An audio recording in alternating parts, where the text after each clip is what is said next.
උදේ ගම්මන්පිල. පක්ෂයක් තියනවලු මොකද පිවිතුරු හෙළවුරුමේ.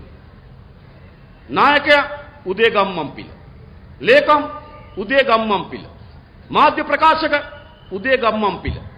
මධ්‍යම කාරක සභික උදේ ගම්මන්පිල. සභාපති උදේ ගම්මන්පිල. මේ කඩුවෙල ඉන්නවද කවුරුත් උදේගේ මිනිහෙක්? උදේට නැගිට්ටොත් තමයි. දැන් වාහන ආනේ අතිශයින් අවදානම්.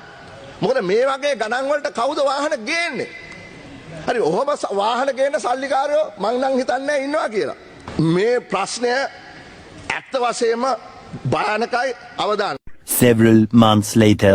අපි පිළිගන්නවා සාර්ව ආර්ථිකය මේ ආණ්ඩුව විසින් ස්ථාවර කරලා තියෙනවා කියලා. ඇත්ත වශයෙන්ම බලාපොරොත්තුට නෑ මෙච්චර විදියට මෙච්චර ප්‍රමාණයක් වාහන ලංකාවට ආනයනය කරයි කියලා. අපි හිතුවේ නෑ. ඒක අපිට වැරදුණා. භාණ්ඩාගාරය උතුරලා ගිහිලා තියෙනවා පළවෙනි පාරට අපි දන්න ඉතිහාසෙ. හැම වෙලාවෙම ඕඩි එකක් තමයි ආණ්ඩුවට තිබුණේ භාණ්ඩාගාරයට තිබුණේ. හැබැයි මේ පාර රුපියල් ට්‍රිලියනයක් තියෙනවා පීපල්ස් බැංක් එකේ බැංක් ඔෆ් සිලෝන් එකේ වැඩිපුර කොළොන්නාවට කුඩු ගෙනාවේ මමද කියලා කොළොන්නාවේ මිනිස්සු දන්නවා. කොළොන්නාවට කුඩු ආවේ විවුර්තාර්ථිකයේ ආවෙන් පස්සේ. පෙළේසු දෙක් මන් දන්නෙත් නැහැ දැකලත් නැහැ. පෙළේසු දෙක් මන් දන්නෙත් නැහැ දැකලත් නැහැ. පෙළේසු දෙක් මන් දන්නෙත් නැහැ දැකලත් නැහැ. වෙලේසුදා එහෙම නැත්නම් ගම්පොළ විධානලාගේ සමන්ත කුමාර විසින් කොළඹ දිස්ත්‍රික් පාර්ලිමේන්තු මන්ත්‍රීවරයෙක් වන අරුමාදුර රොමෙලෝ දුමින්ද සිල්වා නැමැති අයට යම් මුදල් ලබා දී තිබෙන බවට අනාවරණය වී තිබෙනවා. ඒ වගේම දුමින්ද සිල්වා නැමැති අය පසුගිය දිනක අතුරුගිරිය ප්‍රදේශයේදී මියගිය ලාලිත කෞශල්‍ය හේවත් කුඩු ලාලිත නැමැත්තාගෙනුත් මුදල් ලබාගෙන ඇති බවට අනාවරණය වී තිබෙනවා. මෙත් මල් පිපිදේවා සිත් තුල මෙත් මල් පිපිදේවා. කක්කුස්සි වලක් දීලා බකට් එකක් දීලා ඡන්ද ගන්න හිටපු ජනතාවක් තමයි අපි මේ බලවත් කරන්නේ. අපි ඒ මිනිසුන්ට එහෙම ඡන්ද කොටස් කියලා සලකන්නේ නැහැ. ඒ වගේම රයිට්. පොයින්ට් එක මොකද්ද? අනු දෙක මේ කකුසි කියලා කියන්න පුළුවන් ද පාර්ලිමේන්තුව ඇතුලේ? මැඩම් මේක අයින් කරගන්න. මේක අයින් කරගන්න කියන්නේ නැත්නම් මගේ එකත් එක්ක අයින් කරගන්න. නිදාගන්න නැගිටලා ඉන්නේ. ඒ වචනේ අනවශ්‍ය නම් අපි එක හැන්සඩ්ඩෙන් අයින් කරන්න. දැන් කක්කුසිය කියන්නේ මොකද්ද මං කියන්නේ? ඔබතුමා කතා ඉරිදා පොළ කියන්නද? කක්කුසිය කියන්නේ කිව්ව කක්කුසි කටවලුත් ෆෝම් වෙන එකනේ වැඩි. ඒක නිසා කක්කුසිය පා අපි යමු මෙයා. හරි. පක්ෂ නායකයෝ එකතු වෙලා යහපත් ඡන්ද ක්‍රමය හදලා දෙන්න බිලියන 10ක් වෙන් කරලා තියෙනවා. හැබැයි දැන් ඡන්දෙ තියන්න නීතියක් නැහැ. නීතිය හදන්නේ අන්න. ඒකද ජනාධිපති නීති හදන්න ගියොත් ව්‍යවස්ථාපිත ඒකාධිපතිත්වයේ. එලා ජනාධිපති නීති හදන්නේ නැහැ. නීති හැදීම් බලය දෙන පාර්ලිමේන්තුවට. මම කිසිසේත්ම ව්‍යවස්ථාපිත ඒකාධිපති දක්වා යන්නේ නැහැ. නීති සම්පා තමන අසල නීතියක් හදලා දෙන්න.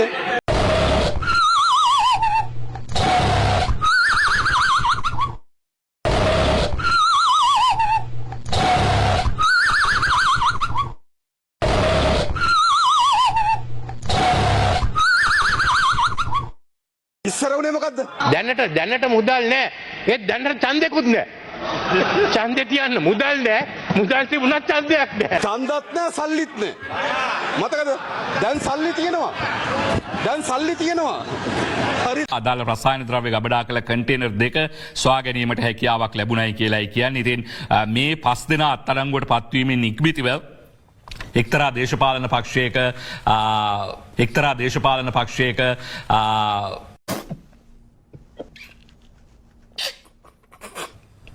ක්‍රියාකාරීන් ඒ කියන්නේ පළාත් පාලන ආයතන සඳහා නියෝජනයක් ලබා දීපු සහෝදරයන් දෙදෙනෙකු මේ රසායන ද්‍රව්‍ය තොගය මේ විදිහට ගෙවත්තේ වළදාන්නට කටයුතු කරන ලද බව තමයි තොරතුරු වාර්තාවන්. දැන් කියන්න එපා මේ දර්ශන පෙන්නවා අපි වැරදි බලන්න වෙන අයගේ පෙන්නනවද? අර මනම්පේරිගේ ගෙදරත් පෙන්නවා හැමතැනම තිබ්බනම් පෙන්නවා. ඒගොල්ලන්ගේ දේශපාලනය අපි අදාළ කරගත්තේ නැහැ. මේ සිදුවීමේදී අදාළ වෙන්නේ අදාළ පුද්ගලයෝ සම්බන්ධයෙන් තමයි මේ අත්අඩංගුවට ගත්තේ.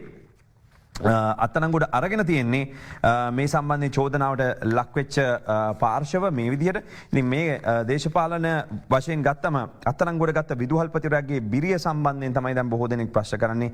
එයා මාලිමාවෙන දැන් අපි 21 වෙනිදා රැස්වීම ගැන කිව්වා විතරයි මුළු අයවැයම මොකක්ද දේවල් වෙනස් වෙලා. ඇතුළේ කියනවා මේක නෙමෙයි ඉදිරිපත් කරන්න තිබිච්ච අයවැය. මේ 21 වෙනිදාට සෙනඟ අඩු කරගන්න පුළුවන් විදිහේ මෙහෙම පළස්තර ගහපු අයවැය. කල්පනා කරන්න මේ ආණ්ඩුව නිකන් හිතෙන්නේ නැද්ද මේක නිකන් විහිළු ආණ්ඩුවක් කියලා. පළපුරුද්දක් නැති නායකයෝ පාලන බලය අරගෙන ඉවරලා මේ රට විනාශය කරා යනවා. මෙහෙ මේ පරිපාලනය කිරීමේ ශක්තියක් නැහැ කියලා තේරෙන්නේ නැද්ද? හවස් වෙද්දි දැන් මේක මට ගහන සමාජ මාධ්‍ය මගේ කතාව දාලා. හොඳටම ගහන.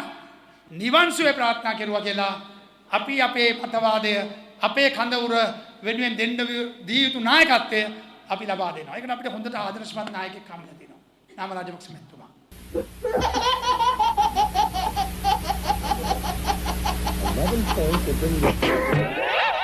හැම දිස්ත්‍රික්කෙම මේ පාර තරුණයෝ වෙනම බස් ඉල්ලලා තියෙනවා වෙනම යන්න. විවිධ සංවිධාන විවිධ දිස්ත්‍රික්කවල එකතු වෙනවා. මේ මාසේ 21 වෙනිදා පවත්වන විරෝධතා රැළිය වැඩියම බයලා ඉන්නේ ආණ්ඩුව. එහෙනම් තමයි Facebook එකේ ආණ්ඩුව ගහන්නේ. විවිධ දේවල් Facebook එකේ සමාජ මාධ්‍යයේ දාලා තියෙනවා. අපේ පොහොට්ටු අය හරක් විදිහට ඔළුව අන්දලා නේද? පිටුරු දෙනවා. ඔය නොයෙක් දේවල් දෙන ඒවා තනකොළ. ඊටමත් හොඳයි.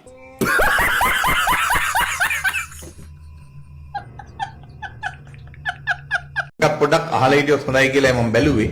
දයාසිරි මන්ත්‍රීතුමා ඉතින් ඕන පැත්තකට නේ. ඕන පැත්තක්. හරිද? කොහෙද සරුංගලේ හමන්නේ?